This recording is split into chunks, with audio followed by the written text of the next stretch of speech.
vamos pensar nos adolescentes, nas Claro, pessoas que já cresceram com esse recurso tão, imediatista que é o claro. celular.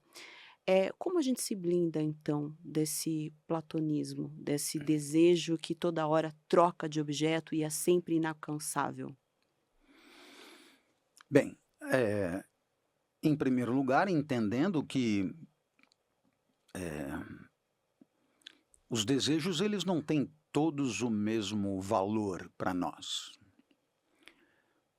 Claro que, perdão, algumas coisas fazem falta, outras também, e a sociedade nunca foi tão competente em esfregar na nossa cara aquilo que nós ainda não temos.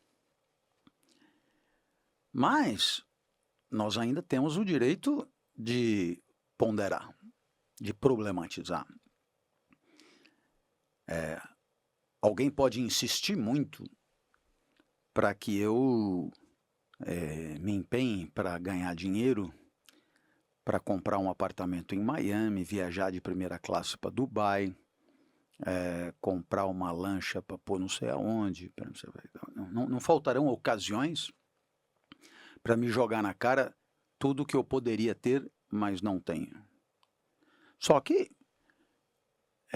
eu não preciso ir atrás de tudo que acenam para mim como um pano vermelho diante de um touro. Eu tenho o direito de dizer,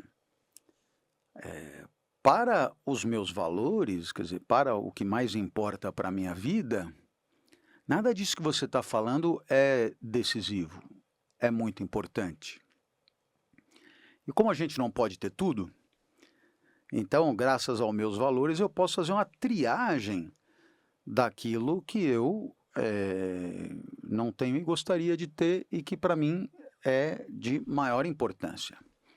Então, imaginemos que eu tenha como grande valor da minha vida a educação e a possibilidade de contribuir com as pessoas para que elas possam pensar melhor.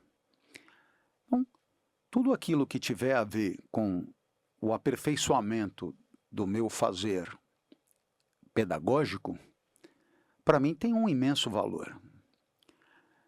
Em compensação, todas as outras coisas passam a ter imediatamente um valor menor, porque elas, para mim, valem menos. Então, a partir do momento que você sabe o que quer da vida, ou se você preferir, a partir do momento que você define propósitos para a sua vida, a partir de valores que você genuinamente cultua como sendo aquilo que mais importa para você, você já não se deixa mais seduzir tão facilmente pelo anúncio da vez. Então, a minha recomendação inicial é no sentido de olhar para tudo o que é aparentemente atrativo e submeter isso a uma avaliação. Será que isso aí realmente tem valor para mim ou apenas é um atrativo estético, uma espécie de artifício para me seduzir e que quando eu meter a mão rapidamente desaparecerá como valor. Entende? Entendi, perfeito.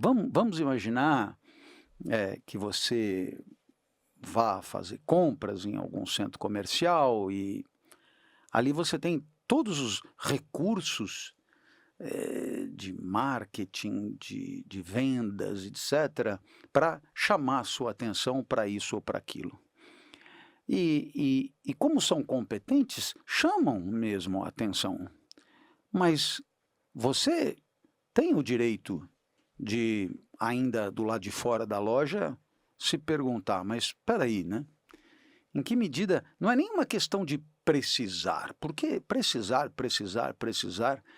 a gente realmente precisa de muito pouco para continuar vivo.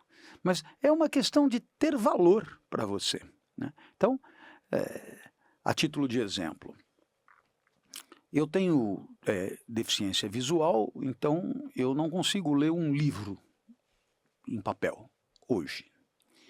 Então, eu tenho um leitor digital de livros. Ora, isso é de extraordinário valor para mim. E por quê? Porque me permite estar absolutamente atualizado dentro das condições que são as minhas. Uhum. Então, veja, qualquer lançamento nesse sentido, eu vou atrás. E posso investir muito dinheiro, porque isso é condição de um desempenho adequado da minha parte. Assim também, esses cadernos digitais, eu gosto de escrever ainda com as mãos, e se eu for levar tudo que eu escrevo, eu tenho que levar uma transportadora a cada deslocamento. Sim. Com o caderno digital, ali tem milhões de subcadernos num aparelho só. Então, um leitor e um caderno digital não são coisas baratas, mas são fundamentais para mim. Agora, por outro lado, se você vier me anunciar qualquer outro tipo de artefato caro que tenha, a título de exemplo, ao invés de 2 câmeras atrás, 3 câmeras, ou 4, ou 5, ou 18. Como a fotografia já não é essencial para o meu trabalho, então eu passo. Isso admito que seja espetacular para muita gente, mas para mim não é relevante. Sim. Ora, quando você submete os atrativos a um crivo de valor, você continua desejando, continua participando, continua erotizado, mas de maneira muito mais controlada, de maneira muito mais, eu diria, soberana. Você se sente no comando. Você não vai à deriva, adquirindo ao sabor do encontro, né, aquilo que você vai vendo.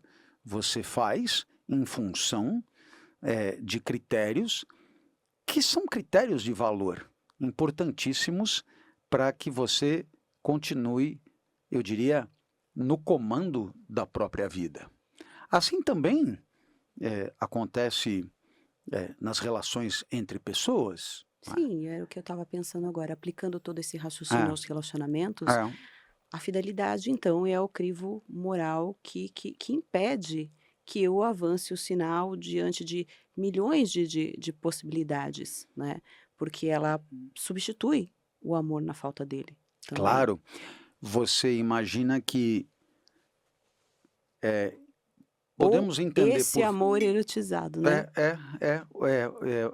ninguém conseguiria competir contra o mundo, né? Por mais incrível que você seja, né, sempre o mundo tem uma riqueza, uma pluralidade, uma diversidade esmagadora, não é? Então, o que é a fidelidade se não uma espécie de coerência entre aquilo que já dissemos a nosso respeito e aquilo que vamos fazer agora, né? Então, nesse sentido,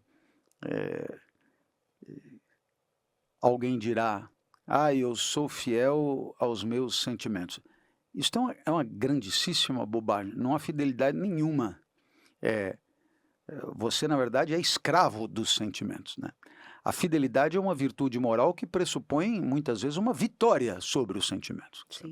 Em outras palavras, você aqui se comprometeu a uma certa, digamos, exclusividade de práticas íntimas, e no meio do caminho vão aparecendo oportunidades de práticas íntimas com terceiros. E se você for fiel aos sentimentos, você abre a porta para uma trajetória de diversificação radical dessas práticas. E você está sendo infiel ao que você disse que faria, e disse que faria porque quis. ninguém te obrigou a assumir essa exclusividade, fez porque quis. Então, seria interessante que você, na hora de agir, porque gerou uma expectativa nesse sentido, você fosse respeitador, e por isso a fidelidade pressupõe abrir mão de oportunidades. E muitas vezes abrir mão de oportunidades muito generosas, muito tentadoras, muito auspiciosas, muito, não é? Então, existe aqui uma virtude, né, uma virtude moral, que permite, que não estejamos na estrita animalidade do cio, de quem, copula com o que atrai, mas que pode discernir e que pode triunfar sobre os eventuais atrativos. Você pode chegar para a pessoa e dizer: olha, ante a sua proposta, saiba que você é uma pessoa super atrativa, super interessante, super o que for, uma pessoa nota 10. O problema todo é que eu não me sentiria bem, né, se eu agisse na contramão do que eu me comprometi tempos atrás. E como eu não pretendo descomprometer-me, então eu terei que declinar. Mas eu vou declinar apesar de todos os atributos positivos que você tem e oferece. Então, nesse sentido, observe, a fidelidade é um respeito ao nosso passado, e sendo um respeito ao nosso passado, nos assegura uma certa continuidade no tempo. A fidelidade nos dá uma certa identidade, mais ou menos assim, eu mudo Sim, o tempo inteiro, sim. mas alguma coisa em mim permanece, e o que permanece em mim é o fato de continuar respeitador daquilo a que eu me comprometi. Não é? Porque se você propõe um tipo de relação, e ao sabor dos encontros, você vai se desmentindo, não só você semeará em quem se relaciona com você a desconfiança e até o desprezo, mas você mesma, quando se avalia, quando olha para você, você mesma terá que concordar que você, como se diz, não vale nada, né? Quer dizer, que você está à mercê do apetite mais imediato e que as coisas que você diz não têm valor nenhum. Ora, na hora que você admite, você mesma, que o que você diz não é confiável, não se assina embaixo, ora, eu pergunto, para que vai continuar dizendo alguma coisa? Sim.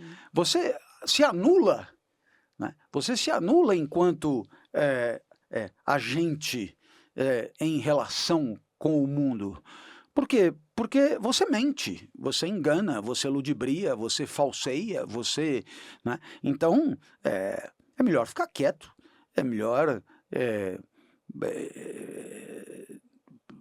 pelo menos, se impedir de prejudicar menos as pessoas. Então não fale, não garanta mais nada para ninguém, porque você não se garante. Uhum. Entende? Então, nesse sentido, a fidelidade é uma virtude muito, muito, muito relevante. Sem ela, a vida em sociedade ela fica seriamente comprometida.